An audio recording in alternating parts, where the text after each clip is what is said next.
On Yavin 4, as Jyn Erso and Cassian Andor make their way across the hangar bay to their commandeered Imperial shuttle.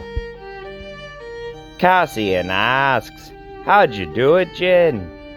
How'd you convince them to go along with all your requests?" Jyn answers, "First, Cassian, I wasn't asking. They went through the trouble of breaking me out of an Imperial jail.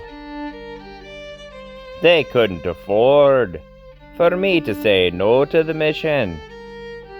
Besides, all my requests are all loose ends that a lot of people in that room wouldn't mind seeing disappear from the galaxy." Cassian and Jyn both hear a familiar voice. General Draven. "Andor," he says, "I'd like to talk to you alone for a minute." Cassian looks at Jyn and says, "I'll see you at the ship." And with heavy sarcasm in her voice, Jyn replies, "Have a good conversation." Once they're alone, Draven says, "Once the shield is deactivated, you are to shoot Jyn Erso. The secret she knows can tear apart this rebellion." Cassian asks, "If this is from the High Council, how come you're telling me about it on the hangar bay deck?" Draven angrily says, "Is there a problem with this order, Cassian? Because I can relieve you of your duties and find someone else to do the job." Cassian Andor says, "No, I'll do what I'm ordered to." Draven says, "Good.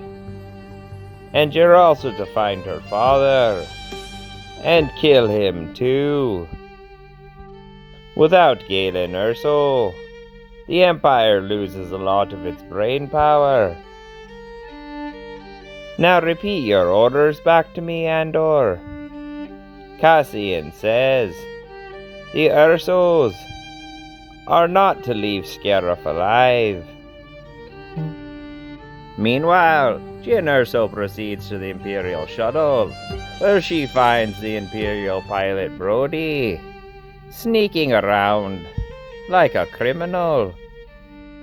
She yells out to him, "Hey there! You do realize you're supposed to be here?" Embarrassed, Brody replies, "I know, but it just doesn't feel right. I've been trained to look upon you guys as the enemy, and now I'm walking among ya, still in my Imperial uniform. I feel like I've got a large target on my back." After a few moments of awkward silence, Brody finally works up the nerve to ask, "Jyn, why do the rebel leaders dislike you so much?" Jyn hesitates, but then answers, "There was a mission on Corellia, led by General Draven. To make a long story short, because of his bad leadership, our whole unit died. Some of us disobeyed his orders and got out of there with our lives. Draven marked us for cowards and traitors and blamed us for the failure of the mission. Since then, I've gotten the side eye from anyone who calls himself a rebel. Now let me ask you a question. What possessed you to risk your whole life to give the Rebel Alliance this information?" Brody smiles and says, It was the right thing to do. And Jin Erso can't help but break out into laughter. Just then, Cassian Andor walked on the ship. And Jin Erso turned to him and said, "Let me guess. Draven ordered you to kill me, once I've outlived my usefulness." Shocked, Cassian said, "No, of course not." And with heavy sarcasm, Jin says, "No, Draven would never do anything like that." When Cassian gets to the cockpit, K2SO turns to him and says, "I believe Miss Erso doesn't believe you."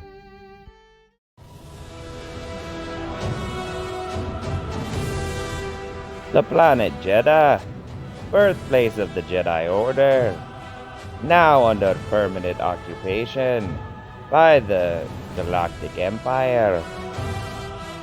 Our heroes parked outside of town and left Brody in the ship, so they don't risk him getting recognized by Imperial scanning equipment.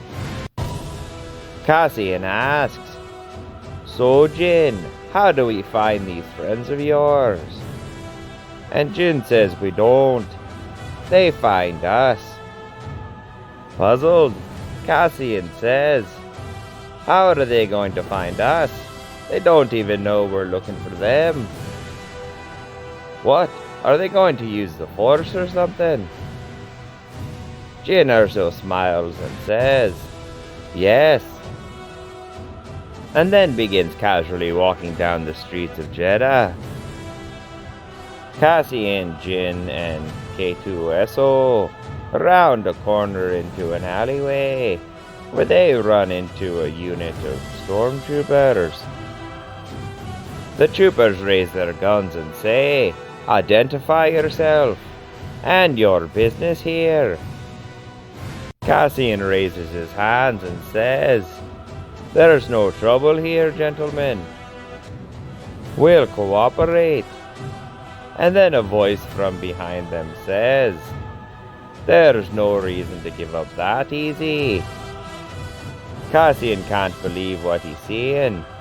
A blind man walking directly into the middle of a unit of stormtroopers. The blind man says, "There's nothing to be afraid of. These troopers are trained to be bad shots. The best thing you can do is stand still if they open fire." One of the stormtroopers lowers his weapon and walks towards the blind man and says, "You're under arrest." Cassian takes his eyes off the blind man and looks over at Jin, who has raised her weapon. But he can't figure out why she hasn't fired. Cassian looked back to the blind man, who had taken out every single stormtrooper in the short amount of time that Cassian was looking away. In a complete state of shock, Cassian could only look on as reinforcement stormtroopers came into the area and were immediately mowed down by blaster fire. Cassian looked over to see a long-haired man with a custom repeater rifle. The man yelled out to the blind man, "Chariot, you idiot! You're gonna get us exposed. You might as well have just walked out there and told them who you were." The two men came together and then looked over at Jin Erso. The man named Chariot said, "So Jin, who's your friend? And why have you come looking for us?" With a large smile on her face, Jin says, "This is Cassian, and we're here to ask for your help in blowing up a large Imperial installation." The long-haired man scoffed, "And what makes you think we'd be interested in doing something like that?" Jin responded, "Because, Baze, You always told me that the Force had you hiding out here for a reason. And I believe blowing up this base is that reason. Chirrut smiled and said, "That's good enough for me."